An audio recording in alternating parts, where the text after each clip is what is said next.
এই পথে এগোতে এগোতে আমরা কোথাও থেমে যাই। আমরা জানি না কেন। আমরা চেষ্টা করি যেন আমরা সামনে এগোতে পারি, কিন্তু এরকম হয় না।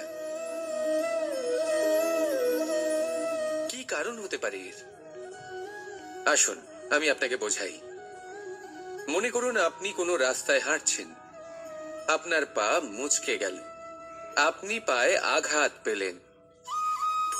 এখন এই আঘাত যদি আপনাকে পথ চলতে বাধা দেয়, তখন আপনি থেমে যান।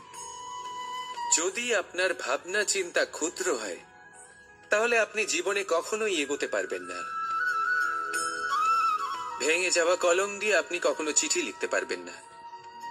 ঠিক সেইভাবেই যদি আপনার মনে অন্যের জন্য হিংসা থাকে, তাহলে আপনি আপনার নিজের ভাগ্য লিখতেই পারবেন না।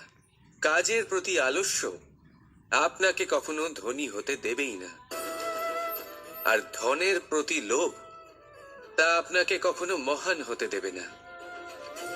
ছোট একটা কথা, কিন্তু এ হলো অত্যন্ত গুরুত্বপূর্ণ। ভাবনা চিন্তা অবশ্যই করুন, আর বোঝার